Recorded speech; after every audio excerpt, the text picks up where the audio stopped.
هنجيب أمثلة للكلمات المؤنثة تي في.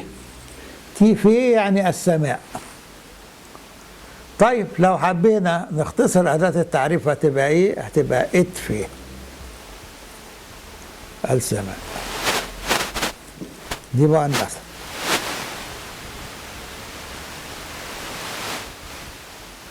الكلمتين بنفس المعنى، واحدة فيها الأداة ضعيفة واحدة فيها الأداة قوية، ودي مجرد تسميات ما فيهاش ضعف وقوة. يعني أنا بفضل أقول الأداة الأصلية والأداة مختصرة.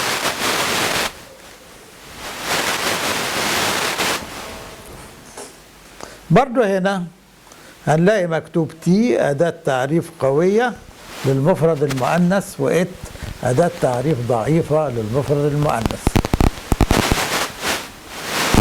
تي في السماء وبرضو إت في، الكلمتين بنفس المعنى، واحدة بأداة قوية والتانية بأداة ضعيفة. بالمناسبة كلمة تي مش حرف واحد، ده في الأصل حرفين، تا فيوتا. يبقى حرف تي يساوي تا فيوتا، كأنه حرفين تا فيوتا. فلما بنختصر بنشيل اليوتا وتبقى ات، والجنكن ما كانتش زمان موجودة، يبقى الاختصار حصل بأن احنا شلنا اليوتا وفسدنا حرف الت.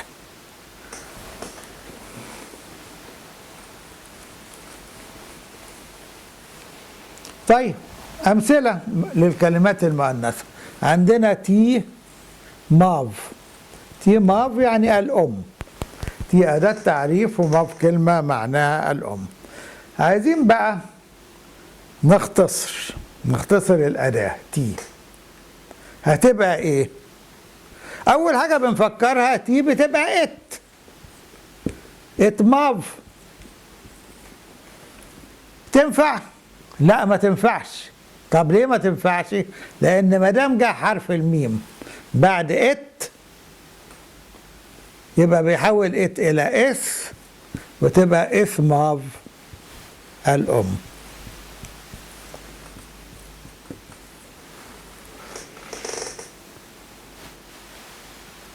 طيب عندنا تيمة أورو. تيمة أورو يعني الملكوت. أورو ملك.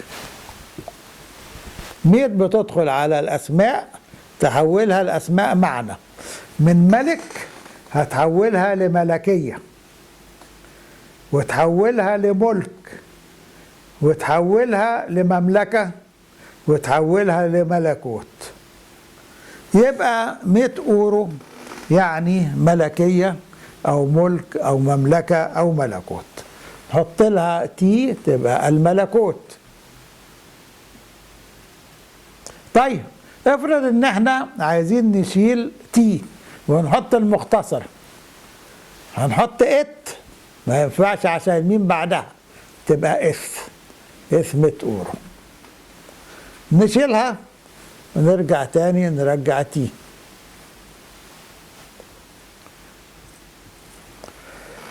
في عندنا كلمة نعرفها كويس قوي، ايه هي؟ ترياس. ترياس يعني الثالوث. عايزين نحط أداة ليها، هنحط تي لأن الكلمة دي مؤنثة في اليوناني، تبقى تي ترياس يعني الثالوث. واحد هيقول لي طب احنا في العربي بنقول ثالوث، ثالوث كلمة مذكرة. لما بتترجم كلمة من لغة إلى لغة بتخضع لقواعد اللغة الجديدة. في العربي كلمة ثالوث كلمة مذكرة، إنها في اليوناني كلمة ترياس كلمة مؤنثة. عشان كده في اليوناني لازم تاخد أداة التعريف المؤنثة اللي هي تي. الثالوث الملكوت.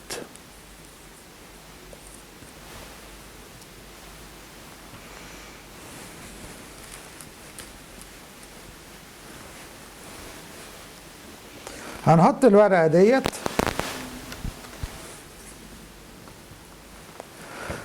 مكتوب فيها تي ماف الأم. لو اختصرنا الأداة هتبقى اس ماف مش ات ماف. تحولت الأداة إت إلى إث تحت تأثير وجود مي بعدها. تيمة أورو الملكوت تترياس الثالوث. لاحظ أن الكلمة المؤنثة في اللغة القبطية قد تكون مذكرة في العربية والعكس صحيح. يعني احنا عندنا مثلا كلمة صاجي. صاجي دي كلمة مذكرة في اللغة القبطية، معناها كلمة، تبقى مؤنثة في العربية. لو أنا عايز أترجمها بكلمة مذكرة زيها ممكن أترجمها بكلمة لفظ. اللفظ دي كلمة عربية، كلمة مذكرة، الكلمة كلمة مؤنثة. إنما صاجي عندنا ما فيش غير كلمة مذكرة ناخد لها بي، تبقى بي صاجي الكلمة. الكلمة اللفظ دي تبين لك ان مش لازم الكلمة المذكرة في القبطي تكون مذكرة في العربي، لان ممكن نلاقي لها كلمة مذكرة زيها اللي هي لفظ، وممكن ما نلاقيش وتبقى هي الكلمة.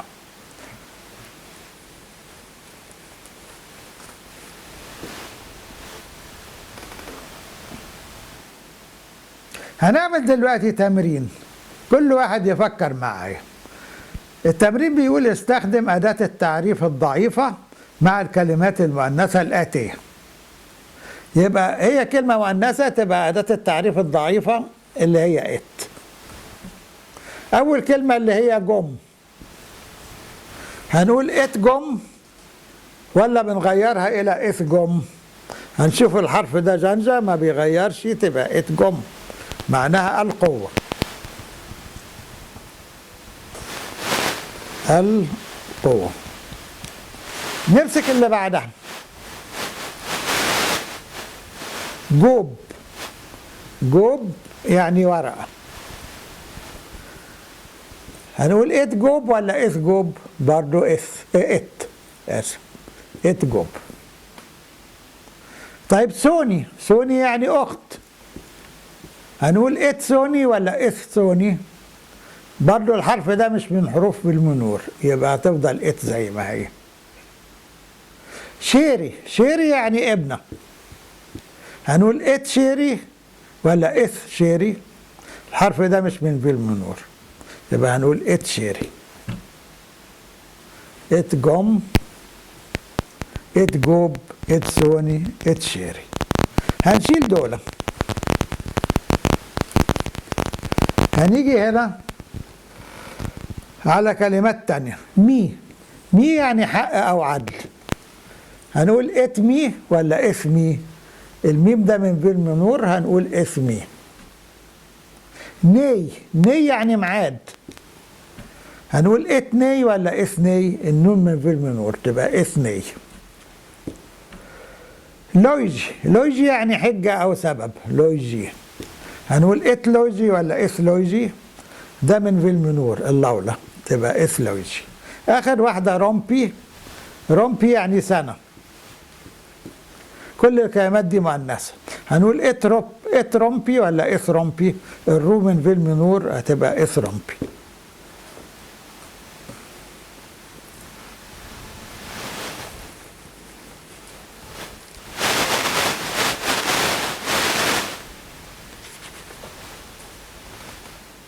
هنتكلم دلوقتي على أداة التعريف لما تكون الكلمة جمع. احنا في العربي ال للمفرد المذكر والمفرد المؤنث والجمع، والانجليزي ذي برضه للمفرد المذكر والمفرد المؤنث وللجمع. في الفرنساوي عندنا لو ولا ولي للمفرد المذكر، مفرد مؤنث للجمع من الجنسين. في القبطي عندنا برضه حاجة للمفرد المذكر اللي هي بي، وحاجة للمفرد المؤنث اللي هي تي، وحاجة للجمع اللي هي ني.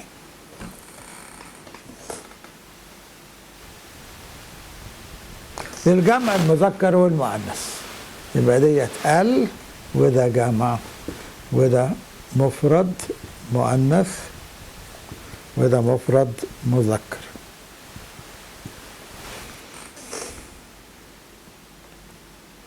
المثال اللي هنقوله من كلمة شيري. كلمة شيري يعني ابن، واحنا خدنا ابشيري قبل كده. فعندنا بي شيري دي مفرد الابن. وممكن ابشيري. الجمع تبقى ني شيري، سوري، ني شيري الأبناء. لو بنات هتبقى ني شيري، يبقى دي الأبناء ودي الابنات.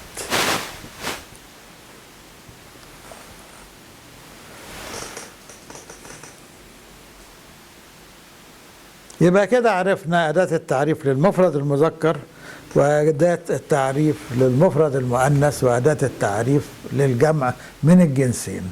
هنلاحظ ان شكل الكلمة ما بيتغيرش، هي شيري معناها ابن او ابناء، بس بنفرق بواسطة الأداة بي ولا ني، إلا في حالات نادرة.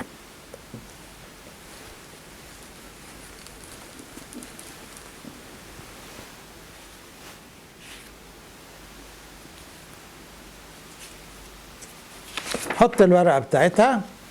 أدوات التعريف للجمع: ني أداة تعريف للجمع مذكر ومؤنث، ني شيري الأبناء، ني شيري الابنات. شكل الكلمة لا يتغير في الجمع عنه في المفرد إلا في حالات نادرة، ونعرف هي من ني ولا بي ولا تي.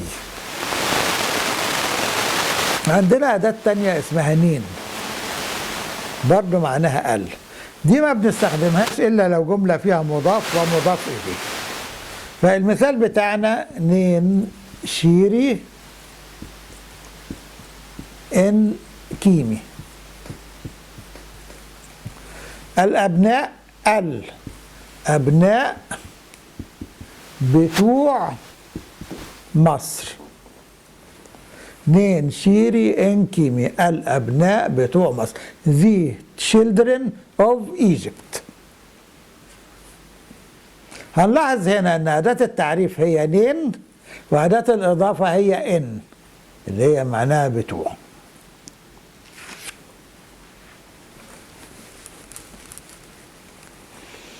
برضو هنحط الورقة ديت، بنقول فيها كما توجد أداة أخرى هي نين تستخدم في العبارات التي تتكون من مضاف ومضاف إليه. نين شيري إن كيمي أبناء مصر، دي مضاف ودي مضاف إليه. The children of Egypt، الأبناء بتوع مصر.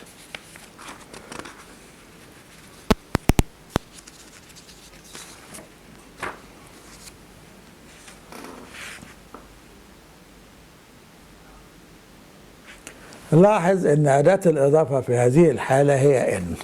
ليه بنقول كده؟ لأن احنا عندنا أداتين إضافة، أداة إضافة أصلية اسمها انتي، وأداة إضافة مختصرة اسمها إن.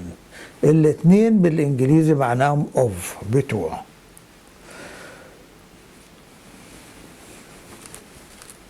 هنقرأ الورقة ديت.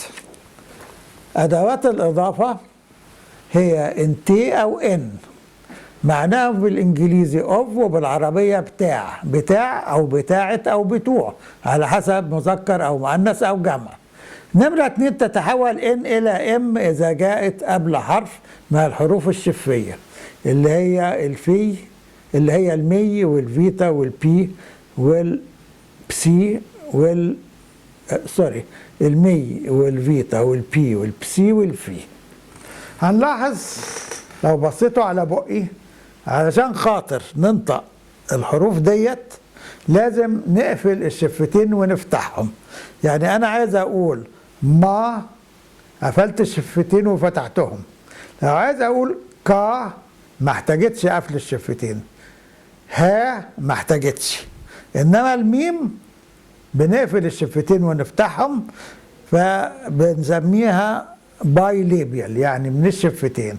باي يعني 2، وليبيام يعني شفة. برضو الفيتا كانت به زمان، والبه برضو لازم نقفل الشفتين ونفتحهم. با با با با بنقفل ونفتح. برضو البي نفس الحكاية، بابا لازم تقفل الشفتين. الابسي ديت بي وبعدها سين تبقى بصا برضو بتقفل. والفي زمان كانت برضو بي اتش ب وه كانت با لازم تقفل. وبعدين اتحورت بقت فه من الشفتين مع بعض، زي ما تكون بتطفي شمعة او بتنفخ برضو من الشفتين مع بعض. يبقى ديت الحروف الشفية اللي بنحول معاها الني إلى مي، النون إلى ميم. ديت أنا بسميها من عندي كده قاعدة كرومب. قاعدة كرومب. التسمية كوميدية يمكن ومن عندي، إنما أنا بقرب الموضوع. لما نيجي نقول بالعربي كرومب، هي كاف ر نون ب في الفصحى بنقولها كرومب. حولنا الميم النون إلى ميم. ليه؟ عشان بعدها ب. برضو في كلمة زي كلمة أنبا بتتكتب بالنون بنقولها أنبا بالميم، أنبا بدل أنبا. كرومب تبقى كرومب. كلمة جنبي جانبي، لما بتختصر بتبقى جنبي. فهنا جانبي النون عليها كسرة تبقى مش شابكة في الب، إنما هنا الميم قبل الب، فجنبي بقت جنبي اللي هي بجوار. في شوية كلمات بالشكل ده هما اللي في ذهني دلوقتي، كرومب أو أنبا أو جنبي. وكلمة ذنب، ذنبي إيه؟ ذنب بتبقى ذنب، ما بنقولش ذنب. يبقى دلوقتي عرفنا قاعدة كرومب ديت، ان عندنا الميم بتتحول، النون بتتحول الى ميم لو جت قبل حرف شفي، يعني حرف بنقفل شفايفنا وبننطقه من الشفتين. الورقة برضو بتاعته اللي هي ديت ادوات الاضافة هي انتي او ان، معناهم بالانجليزي اوف وبالعربي بتاع او بتاعت او بتوع. تتحول ني الى مي او الان الى ام اذا جه بعدها حرف من الحروف الشفيه اللي هي المي والفيتا والبي والابسي والفي.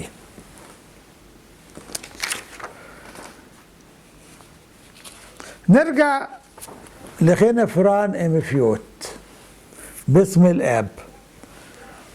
هنا افران ام افيوت الاسم بتاع الاب، في اضافه اسم الاب، الاسم بتاع الاب تبقى افران اللي هي الاسم،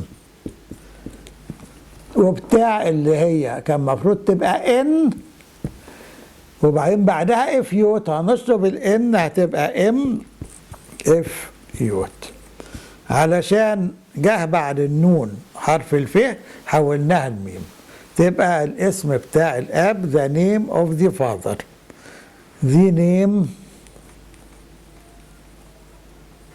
of the father. نشيل الان ديت حطينا بدلها ام، افران ام فيوت.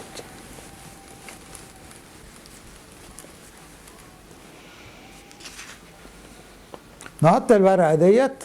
افران ام فيوت اسم الاب تحولت اداه الاضافه ان الى ام اللي هي ديت، لانها جاءت قبل حرف شفي هو حرف الفي. 3 اذا كانت العباره مضاف ومضاف اليه اللي هي افران ام فيوت، واستخدمنا اداه التعريف نين، تستخدم هنا بقى ما بنقولش على دي، على اللي قبلها نستخدم اداه الاضافه ان. يعني احنا قبل كده ننشيري انكيمي قلناها، ننشيري انكيمي ابناء مصر، الابناء بتوع مصر. اداه التعريف نين، يبقى نخلي اداه الاضافه ان، ما تنفعش انتي، لأن احنا قلنا أدوات الإضافة إن تي أو إن، في عبارة من مضاف ومضاف إليه وأداة التعريف نين، يبقى أداة الإضافة إن، تبقى نين شيري إن كيمي، مش نين شيري إن تي كيمي. بآخر حاجة هناخدها النهاردة أدوات التنكير. أداة التنكير للمفرد هي أو، مفرد مذكر أو مؤنث، وللجمع هي هان. هنكتبهم هنا. للمفرد اللي هي أو، نوتي يعني إله، جود، تبقى أو نوتي أجود، دي أداة التنكير وديت الكلمة اللي معناها إله. في الجمع نوتي بتفضل زي ما هي، بس أو تبقى هان، هان نوتي تبقى آلهة، يبقى دي إله ودي آلهة. يبقى احنا عندنا أداة تنكير للمفرد مذكر أو مؤنث، وأداة تنكير للجمع برضو مذكر أو مؤنث. ونوتي اللي هي في المصري القديم نتر. الره بتسقط من كلمات كتيرة.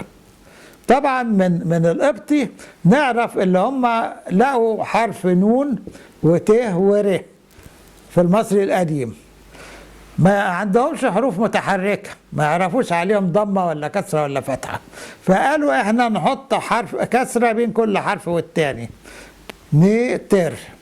من القبطي نعرف انها ما كانتش نتر، ما دام دي نوتي تبقى كانت نوتر. دي فايدة القبطي لما يعرفنا نطق المصري القديم.